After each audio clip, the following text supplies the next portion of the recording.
Hello and welcome to another installment of Mr. Arnold's CLU 3E Workplace Law. Today we are going to look at sentencing and also some of the roles that people have in criminal trials. We'll start with the classroom page. If you look at the classroom page,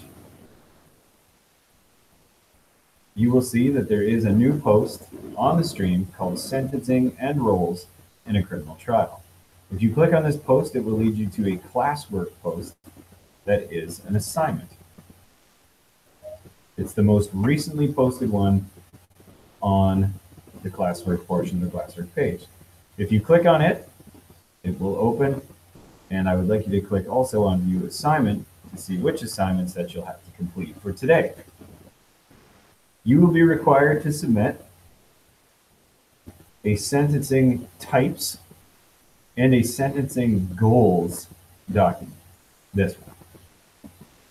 You will have to do some reading about these, and there will be some basic work that you have to do. We'll go over that soon.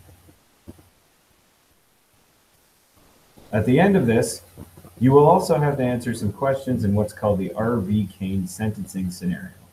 We will decide in class who will play which role in that sentencing scenario. The R.V. Kane sentencing hearing activity is something that we're going to look at tomorrow. That's Friday or on Monday of this class. So you will not have to submit this after watching this video. That's the R.V. Kane sentencing hearing activity. Great. So let's take a look first at sentencing goals.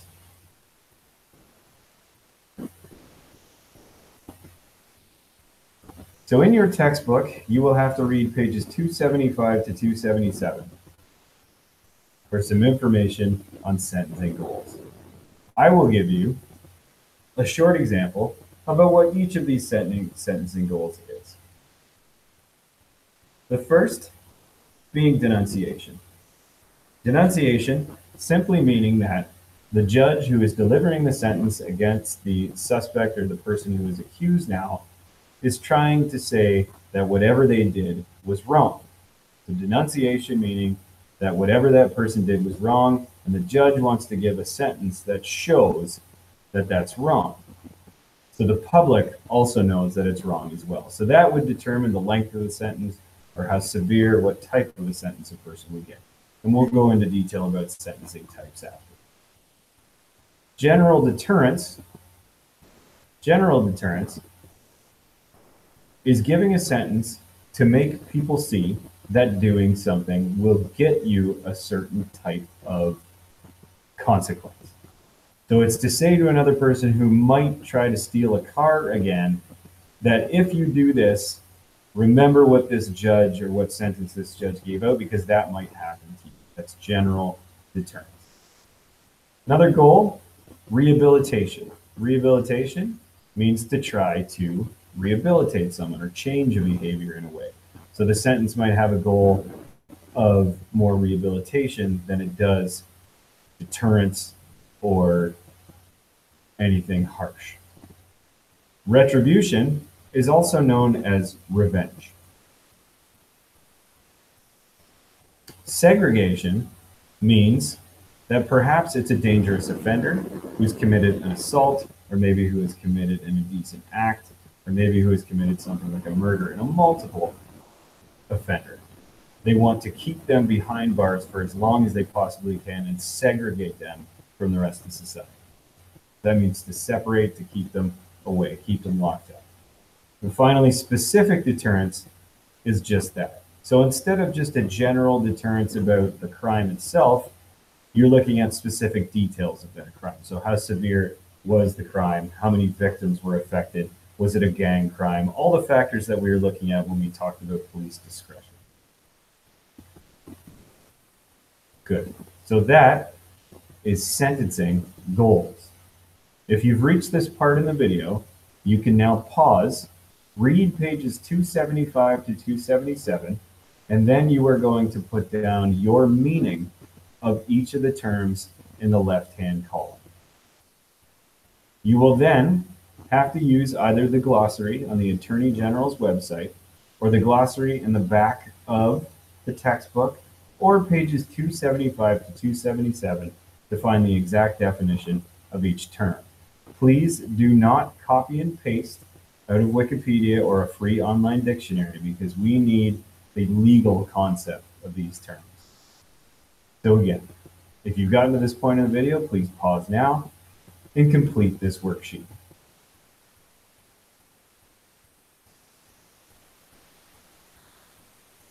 Good. And welcome back.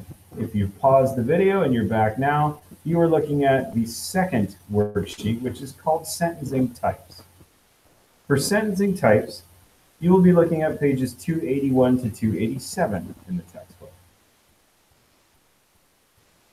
You'll be doing the same thing with this chart as you did with the other one. First, you're going to put your meaning in the middle column and find the definition from either the Attorney General website or the textbook itself. So the types of sentencing.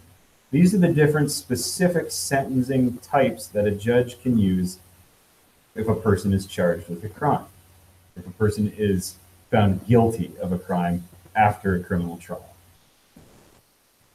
Incarceration is the first. So incarceration is directly related to segregation. It means that you're putting someone behind bars, taking them off the street, and they are incarcerated or stuck in a cell of some kind.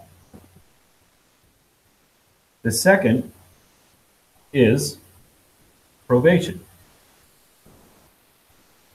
Probation is a sentence that allows a convicted offender to prove that he or she is able to live in the community without committing another offense. This offender remains under close supervision and has certain restrictions applied to them. So a parole officer would supervise an offender on probation and is responsible for monitoring the offender's behavior. So some conditions for this include reporting to the probation officer, not associating with any criminals, staying away from certain locations, attending counseling sessions, paying for damages, and also refraining from alcohol and drug use. And that is probation. Okay, an absolute discharge. An absolute discharge. That means that a person is let go out of imprisonment without any conditions attached. That's absolute discharge. A conditional discharge could be something like parole. And that is where a person is let go, but they might have to meet some of the different conditions that are attached to such a thing as probation. They might also have some of their privileges suspended, such as driving. They have to report regularly to a parole officer in this case. That's a conditional discharge. Restitution. Restitution means payback. So a judge might order restitution to a person who they've made a victim of a certain crime. So they might, if they were a drunk driver and injured someone, they may have to speak at Mothers Against Drunk Driving sessions. They may have to attend. They may have to do some fundraising or volunteer for that. Conditions such as that. Restorative justice is an example that we will see in our class. We have someone who is coming into our class. This is used quite a bit more in the cases of young offenders who maybe have offended for the first time or have not committed such a serious level of crime. So something like graffiti on a building.